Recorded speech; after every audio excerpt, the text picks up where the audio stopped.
స్వాగతం. ఈనాటి ముఖ్యాంశాలు వార్తల్లోని వివరాలు.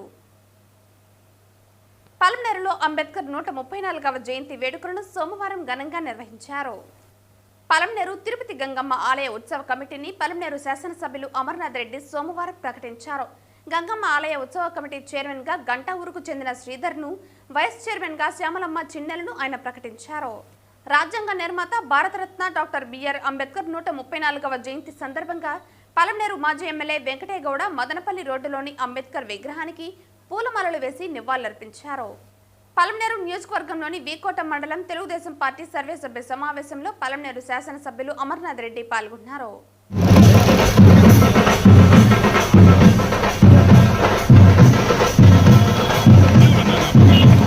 తెలుగుదేశం పార్టీ ఎస్సీసెల్ ఆధ్వర్యంలో జరిగిన జయంతి వేడుకల్లో పలమనేరు శాసనసభ్యులు అమర్నాథ్ రెడ్డి పాల్గొన్నారు. పట్టణంలోని పద్మశ్రీ సర్కిల్ నందుగల అంబేద్కర్ విగ్రహానికి పూజలు చేసి నివాళులర్పించారు. భారత రాజ్యాంగ నిర్మాత బాబాసాహెబ్ అంబేద్కర్ ఆశయ సాధనకు భవిష్యత్ తరాలు కృషి చేయాలని ఈ సందర్భంగా ఆయన పిలుపునిచ్చారు.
ప్రపంచ మేధావి డాక్టర్ బిఆర్ అంబేద్కర్, భారతరత్న doctor BR Ambedkar, doctor BR Ambedkar.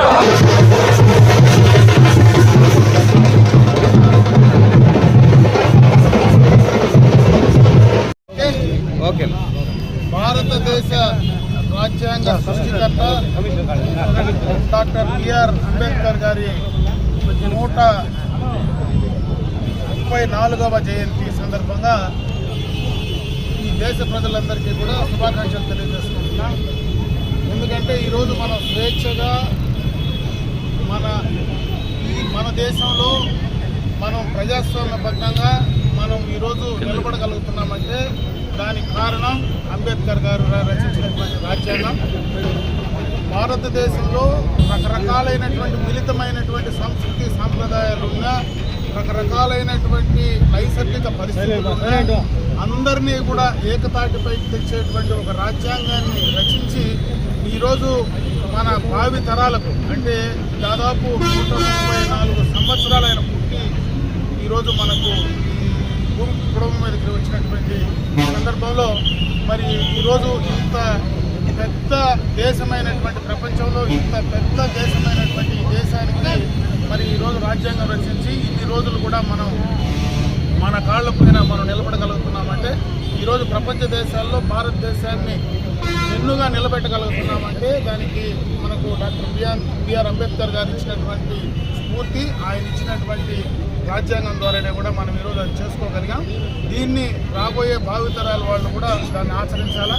మరి అదేవిధంగా ఆయన ఏ ఆశయాలు ఏవైతే ఉన్నాయో, ఏ ఆశయంతో అయితే ఈరోజు రాజ్యాంగాన్ని ఆయన రచించారో, ఏ ఆశయంతో అయితే ఈ దేశాన్ని ముందుకు తీసుకెళ్లాలని ఆయన ఆలోచించారో, ఆ యొక్క ఆశయాలను ముందుకు తీసుకెళ్లే విధంగా భవిష్యత్ తరాలు కూడా ఆయన ఆశయాలకు అనుగుణంగా నడవాలని చెప్పి నేను మనస్ఫూర్తిగా కూడా వాళ్ళని కోరుకుంటూ, అందరికీ కూడా అంబేద్కర్ గారి జయంతి శుభాకాంక్షలు తెలియజేసుకుంటూ సెలవు తీసుకుంటాను.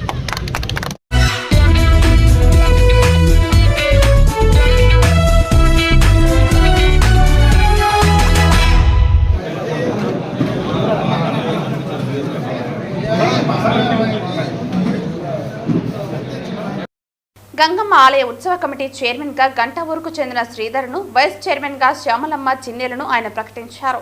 గత కొద్ది రోజులుగా పట్టణానికి చెందిన శ్రీధర్, కోటేశ్వర్లు చైర్మన్ పదవిని ఆశించారు. అయితే స్థానిక కూటమి నేతల అభిప్రాయ సేకరణ అనంతరం శ్రీధర్ను చైర్మన్ గా ప్రకటించారు. ఇక డైరెక్టర్లుగా విజయశేఖర్, ఐశ్వర్య లోకేష్, రోహిణి, మురళి, నాగరాణి ఆదెప్ప, ఈశ్వర్ ప్రసాద్, జనసేనకు చెందిన రాజేష్, బీజేపీకి చెందిన ఆనంద తీర్థరావులు నియమితులయ్యారు. ఈ సందర్భంగా నూతన కమిటీ ఎమ్మెల్యేకు ధన్యవాదాలు తెలియజేసి సన్మానించారు.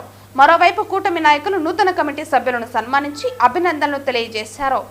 తనపై పెట్టుకున్న నమ్మకాన్ని ఏమాత్రం బమ్ము చేయకుండా ప్రజలందరి సహకారంతో గంగమ్మ జాతరను వైభవంగా నిర్వహిస్తామని చైర్మన్ శ్రీధర్ పేర్కొన్నారు. దేవాలయాలకు సంబంధించి కానీ, మార్కెట్ కమిటీలకు కానీ, నామినేటెడ్కి సంబంధించినటువంటి పదవులు ఏదైనా అంటే, అదేవిధంగా మనకు సింగిల్ విండోస్ కానీ ఇటువంటివన్నీ కూడా నామినేటెడ్కి సంబంధించినవన్నీ కూడా త్వరలోనే కంప్లీట్ చేయాలనేటువంటి నిర్ణయం కూటమి ప్రభుత్వం నిర్ణయం తీసుకోవడం కూడా జరిగింది. కూటమి పార్టీకి సంబంధించినటువంటి అధ్యక్షులందరూ కూడా ఆ నిర్ణయం తీసుకోవడం జరిగింది. ఆ నిర్ణయంలో భాగంగానే త్వరితగతిన, ఎందుకంటే మనకు ఈ గంగమ్మ జాతర మనకు వచ్చే నెలలోనే గంగమ్మ జాతర మనకు స్టార్ట్ కాబోతుంది. ఇవన్నీ కూడా నోటిఫికేషన్ ఇచ్చి ఈ కార్యక్రమాలన్నీ చేసి రెగ్యులరైజ్ కావడానికి సమయం పట్టేటట్టుగా ఉంది. కాబట్టి ఇమీడియట్గానే ఒక ఉత్సవ కమిటీని ఏర్పాటు చేసి ఆ ఉత్సవ కమిటీ ద్వారా ఈ యొక్క గంగమ్మ జాతరను నిర్విఘ్నంగా దిగ్విజయంగా కూడా చేయాలనేటువంటి ఆలోచనతో ఆ నిర్ణయం కూడా 3 పార్టీలకు సంబంధించినటువంటి నాయకులందరూ కూడా కలిసి నిర్ణయం కూడా తీసుకోవడం జరిగిందని చెప్పి తెలియజేసుకుంటున్నా. దాంట్లో భాగంగానే తెలుగుదేశం పార్టీలో అటు కోటి కానీ, అదేవిధంగా శ్రీధర్ కానీ ఇద్దరు కూడా ఈసారి ఖచ్చితంగా మేము గంగమ్మకు సేవ చేయాలా, మా ద్వారా జరగాలని చెప్పి వాళ్ళిద్దరూ నిర్ణయం తీసుకోవడం జరిగింది.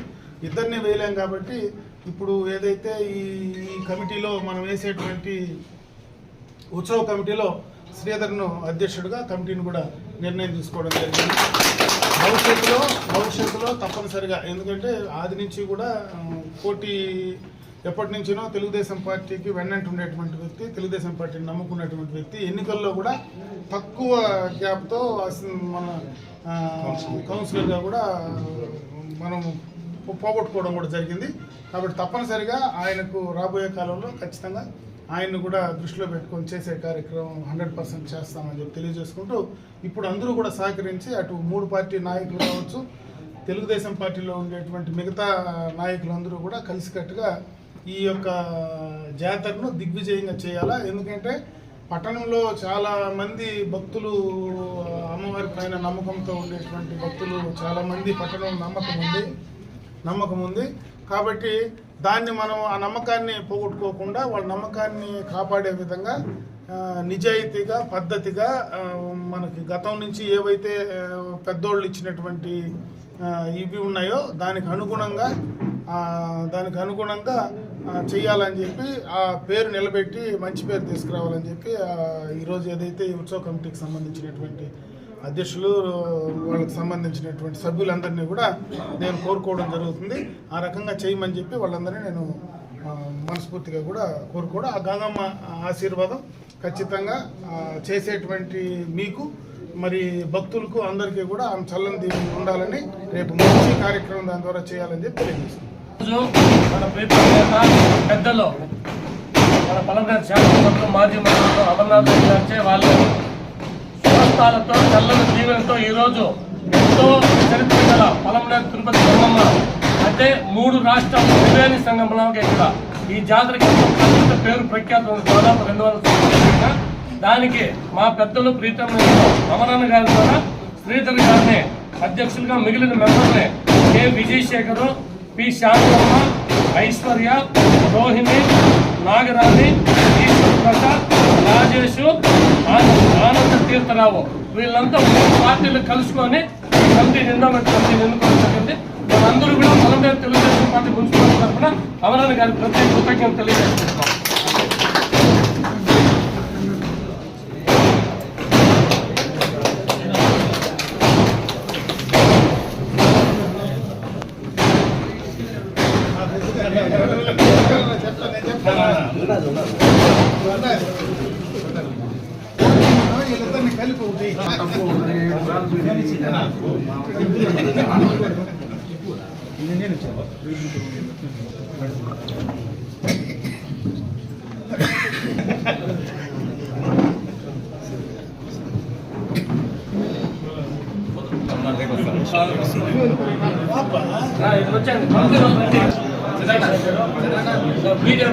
టెంపుల్ పైన లేదు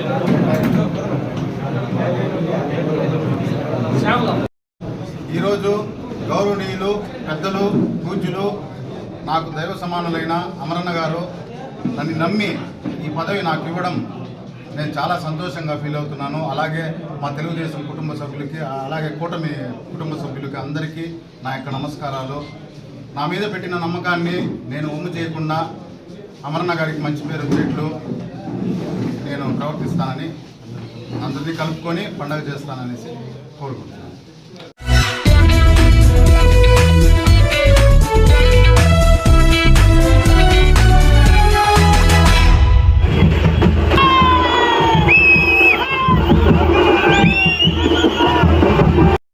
ఈ సందర్భంగా ఆయన మాట్లాడుతూ ఆంధ్ర రాష్ట్రంలో అంబేద్కర్ రాసిన రాజ్యాంగం అమలులో లేదని, దానికి విరుద్ధంగా కూటమి ప్రభుత్వం రెడ్ బుక్ రాజ్యాంగాన్ని తీసుకొచ్చిందన్నారు.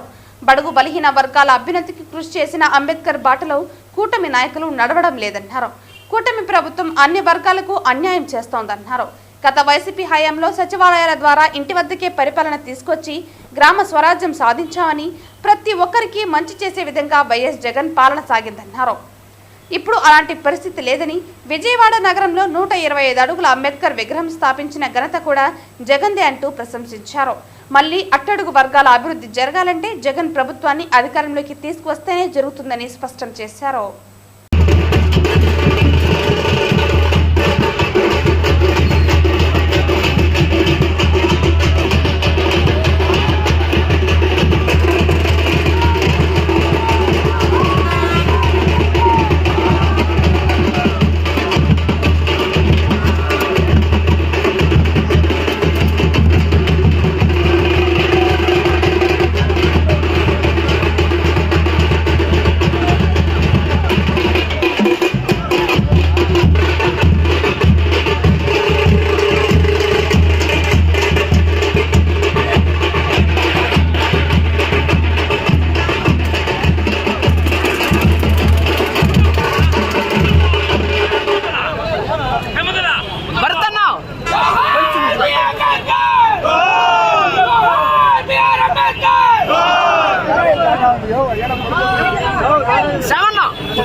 అంబేద్కర్ గారి 34వ జయంతికి విచ్చేసినటువంటి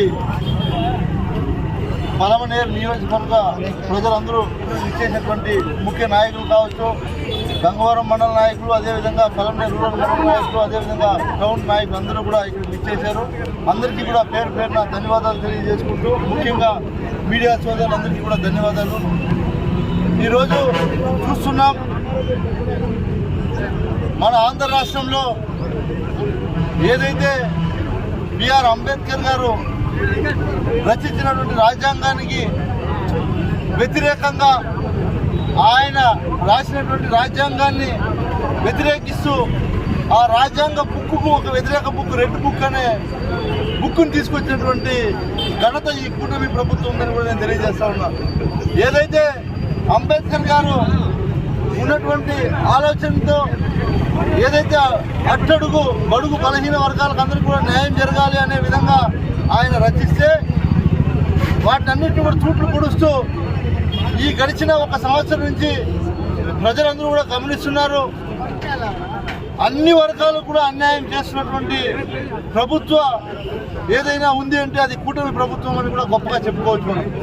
ఎందుకంటే డాక్టర్ బిఆర్ అంబేద్కర్ గారు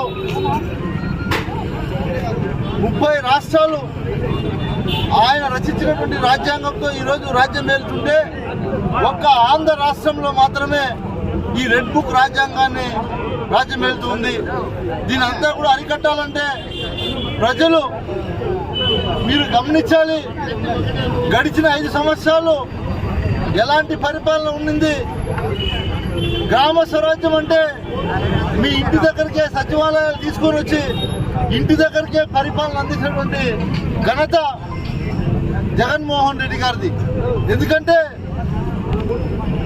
డాక్టర్ బిఆర్ అంబేద్కర్ గారు రచించినటువంటి రాజ్యాంగంలో ఏదైతే ఆయన రాసినటువంటి రాజ్యాంగ పుస్తకంలో పొందుపరిచారో వాటినన్నింటినీ కూడా ఇంప్లిమెంట్ చేసి ప్రతి ఒక్కరికి కూడా మంచి చేసే విధంగా గతంలో మాజీ ముఖ్యమంత్రి వర్యులు జగన్మోహన్ రెడ్డి గారు చేపట్టడం జరిగింది. మనం అందరూ కూడా చూసాం.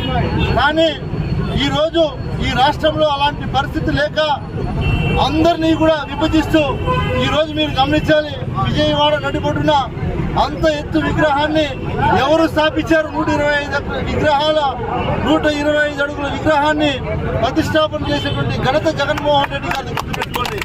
దాన్ని కూడా ఈరోజు ప్రైవేటీకరణ చేయాలని ప్రయత్నిస్తున్నటువంటి కూటమి ప్రభుత్వాన్ని మనం ఏమని కూడా అనాలో అర్థం కానటువంటి పరిస్థితి. అలాంటి విగ్రహాన్ని డ్యామేజ్ చేయాలని కూడా ప్రయత్నించినటువంటి కూటమి ప్రభుత్వాన్ని మనం ఏమనాలి అని కూడా ప్రజలను విజ్ఞప్తిగా వదిలేస్తున్నా. కాబట్టి మీరు అందరూ కూడా గమనించండి. ఖచ్చితంగా ఏదైతే ఎస్సీలు కావచ్చు, మైనార్టీలు కావచ్చు, అట్టడుగు వర్గాలు ఎవరైనా సరే వాళ్ళందరికీ మంచి జరగాలి అంటే ఖచ్చితంగా మళ్ళీ డాక్టర్ బిఆర్ అంబేద్కర్ గారి రాజ్యాంగం తిరిగి రావాలంటే మళ్ళీ మనం వైఎస్ జగన్మోహన్ రెడ్డి గారిని ముఖ్యమంత్రి చేసుకోవాల్సినటువంటి బాధ్యత మన అందరి మీద ఉంది అని తెలియజేసుకుంటూ డాక్టర్ బిఆర్ అంబేద్కర్ గారికి ధన్యవాదాలు తెలియజేసుకుంటూ మరొకసారి విచ్చేసినటువంటి అందరికీ కూడా ప్రత్యేకంగా ధన్యవాదాలు తెలియజేసుకుంటూ సెలవు తీసుకుంటాం.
సందర్భంగా కుటుంబ సాధికార సారథుల ఎంపిక త్వరగా చేపట్టాలని, అభివృద్ధి సంక్షేమ కార్యక్రమాలను ప్రజలకు చేరువ చేయటంలో నాయకులు ముందుండాలని సూచించారు. కూటమి ప్రభుత్వం చెప్పిన హామీలన్నీ అంచెలంచెలుగా నెరవేర్చడం జరుగుతుందన్నారు. ఈ సమావేశంలో నాయకులు రామచంద్ర నాయుడు, రంగనాథ్, రాంబాబు, ఈశ్వర్ గౌడ్, చౌడప్ప, నాగభూషణం తదితరులు పాల్గొన్నారు. కొత్తగా సాధికార సభ్యుల్ని పార్టీ ఏర్పాటు చేయాలని నిర్ణయం తీసుకోవడం జరిగింది. దాంట్లో ప్రతి 60 మందికి ఒక మహిళ, ఒక పురుషుడు ఇద్దరిని కలిపి బాధ్యులుగా కమిటీని ఏర్పాటు చేయాలనేటువంటి కూడా ఇమీడియట్ గా రియాక్ట్ అయ్యి పూర్తి స్థాయిలో కుటుంబంలో ఏ రకంగా మనకి ఆ డ్రింకింగ్ వాటర్ సంబంధించినటువంటి సమస్యలపై రియాక్ట్ అవుతున్నారో ఈ వీకోట మండలంలో కూడా అదే రకంగా రియాక్ట్ కావాలని చెప్పడం కూడా జరిగింది. నేను ఎందుకు చెప్తానంటే ఈ రోజు స్థానిక సంస్థలు మనతో లేవు, గ్రామ పంచాయతీ సర్పంచులు మన బాధ్యతలో లేరు, అదేవిధంగా ఎంపీటీసీ లేరు, ఎంపీపీ లేరు, జడ్పీటీసీ లేరు. ఈ రోజు సమస్య త్రాగునీటికి సంబంధించినటువంటి సమస్య గ్రామాల్లో లోకల్ బాడీసే దానిపై ఎక్కువ ప్రభావితం చేసేటువంటి కార్యక్రమం ఉంది. అక్కడ ఉండేటువంటి అడ్మినిస్ట్రేషన్ ఈ రోజు మనతో లేదు. అధికారంలో మనం ఉన్నాం, రాష్ట్రంలో అధికారంలో ఉన్నాం మనం, అంతేగాని గ్రామ స్థాయిలో మనం అధికారంలో లేవు. మనం ఉన్నటువంటి సమస్యను అక్కడ ఉన్నటువంటి వేరే ప్రతిపక్ష పార్టీలో ఉండేటువంటి నాయకులు అక్కడ ఇమీడియట్ గా రియాక్ట్ కానటువంటి పరిస్థితులు ఎక్కడైనా ఉంటే దయచేసి మీరే డైరెక్ట్ గా, మీరే సర్పంచ్ గా, మీరే ఎమ్మెల్యేగా, మీరే ముఖ్యమంత్రిగా యాక్ట్ చేయమని చెప్పిన సందర్భంగా మిమ్మల్ని కోరుకుంటాము. నేను ఎందుకు ఈ విషయం చెప్పానంటే ఈ 3 నెలలు చాలా క్రూషియల్ టైం. త్రాగడానికి అటు పశువులకు మరి ఇటు మన మనుషులకు నీళ్లు ఇవ్వలేకపోతే దాని ప్రభావం ప్రభుత్వం పైన పడుతుంది. దానికి సంబంధించి లోకల్ అడ్మినిస్ట్రేషన్ ఎక్కడైనా మనకు వ్యతిరేకత రావాలని ఎక్కడైనా మనకు సహకరించకుండా పోతే మనం ఇమీడియట్ గా మన పార్టీకి సంబంధించినటువంటి గ్రామ కమిటీ అధ్యక్షులు కానీ స్థానిక నాయకులు కానీ ఇమీడియట్ గా మీరు రియాక్ట్ కాకపోతే ఆ చట్ట పేరు అటు పార్టీకి వస్తుంది, అటు మీకు స్థానికంగా ఉండేటువంటి నాయకత్వానికి వస్తుంది, ప్రభుత్వానికి వస్తుంది. కాబట్టి దయచేసి దీనిపైన సీరియస్ గా యాక్షన్ తీసుకోండి. ఇక్కడ మండల లెవెల్ నాయకులు కూడా ఉన్నారు, ఇమీడియట్ గా మీరు మండల లెవెల్ నాయకత్వానికి చెప్పండి. అక్కడ కాకపోతే నా నోటీస్ కి తీసుకురండి. ఇమీడియట్ గా మార్కెటింగ్ మీద ఎక్కడ సమస్య వచ్చినా అక్కడ చేయడానికి సిద్ధంగా ఈ రోజు ప్రభుత్వం ఉందని చెప్పే సందర్భంగా మీ దృష్టికి తెస్తా ఉన్నా. ఎందుకంటే గత ప్రభుత్వంలో పర్ హెడ్ ఒక మనిషికి 15 లీటర్లు, గతంలో 40 లీటర్లు ఒక మనిషికి నీళ్లు ఇవ్వాలనేది ఆలోచనగా చట్టం ఉండేది. గత ప్రభుత్వంలో 15 లీటర్లు మాత్రమే సప్లై చేయాలనేటువంటి ఆలోచనతో మొన్న అధికారులు చెప్పిన తర్వాత అది సరిపోదు. 15 లీటర్లు అంటే 2 బిందెలు, ఒక బిందె కరెక్ట్ గా ఫుల్గా పడితే మరి 15 లీటర్లు సరిపోతాయి. ఒక బిందెతో ఆ మనిషి ఎట్లా జీవనం చేయాలా, ఆ పశువులకు ఎట్లా నీళ్లు ఇవ్వాలని చెప్పి గట్టిగా మాట్లాడితే ఈ రోజు 40 లీటర్లు ఒక మనిషికి ఇవ్వాలనే నిర్ణయం కూడా ప్రభుత్వం తీసుకునింది. కాబట్టి మనకు ఎక్కడైనా ట్రాన్స్పోర్టేషన్ ఉన్నా కూడా 40 లీటర్లు పూర్తి స్థాయిలో ఆ యొక్క ఒక హెడ్ కొట్ల ఒక తలకు 40 లీటర్లు నీళ్లు ఇవ్వడానికి ప్రభుత్వం కూడా అన్ని రకాలుగా గ్రీన్ సిగ్నల్ ఇవ్వడం జరిగింది. కాబట్టి దానికి అనుగుణంగా మనం నీళ్లు సప్లై చేసేటువంటి కార్యక్రమాన్ని తీసుకోమని చెప్పే సందర్భంగా మీ అందరి దృష్టికి తెస్తా ఉన్నాం. మనం అధికారంలోకి వచ్చినటువంటి ఈ 9-10 నెలల కాలంలో దాదాపు చాలా సీసీ రోడ్లు కంప్లీట్ చేశాం. గతంలో ఏదైతే ఎక్స్టర్నల్ ఎయిడెడ్ ప్రాజెక్ట్ కింద ఈ నియోజకవర్గంలో ఈ మండలంలో రోడ్లు తెచ్చామో వాటన్నింటినీ కూడా 3 రోజుల క్రితమే దానికి పేమెంట్ కూడా క్లియర్ చేయించాం. ఇంకెక్కడైనా పెండింగ్ ఉండే రోడ్లన్నీ దాదాపు 1 నెల లోపలనే అవన్నీ కూడా కంప్లీట్ గా పూర్తి చేసి ఇవ్వాలని చెప్పి ఆ యొక్క ఏజెన్సీ కూడా చెప్పడం జరిగింది. అవన్నీ కూడా కంప్లీట్ చేసే కార్యక్రమాన్ని తీసుకోబోతా ఉన్నాం. ఇకపోతే ఎన్నికలకు ముందు పార్టీ అధ్యక్షులు ఇచ్చినటువంటి మాట ప్రకారం ఏదైతే గతంలో మనం పెన్షన్లకు మాటలు చెప్పామో, గ్యాస్ సిలిండర్లకు చెప్పామో అవి కంప్లీట్ చేశాం. అదే విధంగా అమ్మఒడికి సంబంధించి గతంలో మనం ఏదైతే ఆ కార్యక్రమాన్ని మరి చంద్రబాబు నాయుడు గారు ఆ రోజు మాట చెప్పారో దాన్ని కూడా మేరించి తర్వాత స్కూల్ రివైపుల్ అయితేనే దాన్ని కూడా ఇంప్లిమెంట్ చేసేటువంటి కార్యక్రమాన్ని ఎంతమంది పిల్లలు ఉంటే అంతమంది కూడా ఇంప్లిమెంట్ చేయాలనేటువంటి నిర్ణయం కూడా తీసుకోవడం జరిగింది. అదేవిధంగా రైతులకు సంబంధించి భరోసా కార్యక్రమం ఏదైతే ఉందో దాన్ని కూడా ఈ సంవత్సరమే ఈ యొక్క మొన్ననే కూడా బడ్జెట్ అయింది కాబట్టి నెక్స్ట్ బడ్జెట్ లోనే నెక్స్ట్ ఈ యొక్క కమింగ్ ఇయర్ లోనే వాటిని కూడా పూర్తి స్థాయిలో కంప్లీట్ చేయాలనేటువంటి నిర్ణయాన్ని కూడా ప్రభుత్వం తీసుకునిందని చెప్పి ఈ సందర్భంగా మీ అందరి దృష్టికి తీసుకొస్తూ అంచెలంచెలుగా ఆ కార్యక్రమాన్ని పూర్తి చేసే కార్యక్రమాన్ని చేస్తా ఉన్నాం. అదేవిధంగా అందరికీ మాకు సంబంధించి కూడా లైనింగ్ కార్యక్రమాలు కూడా దాదాపు 400 కోట్ల రూపాయలతో మన కుప్పం బ్రాంచ్ కెనాల్ కానీ కుమ్మరూరు బ్రాంచ్ కెనాల్ కానీ రెండు కూడా వర్క్ స్టార్ట్ చేశారు. అవి కంప్లీట్ అయితే లైనింగ్ పూర్తయితే అందరికీ మన నీళ్లు కూడా పూర్తి స్థాయిలో మనకు ఆ వీకోటకు కుప్పానికి తీసుకురావాలనేటువంటి ఆలోచనతో చంద్రబాబు నాయుడు గారు పూర్తి స్థాయిలో దాన్ని కూడా మొదలు పెట్టడం జరిగింది అనేటువంటి విషయాన్ని కూడా ఈ సందర్భంగా మీ దృష్టికి తెస్తా ఉన్నాం. చేసే కార్యక్రమం చేస్తాం. పార్టీ పరంగా దయచేసి పార్టీ యంత్రాంగాన్ని పటిష్టవంతంగా ముందుకు తీసుకెళ్ళడానికి గ్రామ స్థాయి నుంచి పార్టీ యంత్రాంగాన్ని ముందుకు తీసుకెళ్లేటువంటి కార్యక్రమాన్ని దయచేసి మీరు ముందు నడిపించాలని చెప్పి మరొకసారి మీ అందరికి కూడా తెలియజేసుకుంటూ ఇంకేమైనా కార్యక్రమాలు ఉన్నా ఎప్పుడు ఏ అవసరం వచ్చినా తప్పనిసరిగా కూడా నేను మీకు అందుబాటులో ఉంటానని చెప్పి మరొకసారి మీ అందరికి కూడా తెలియజేసుకుంటూ సెలవు తీసుకున్నా.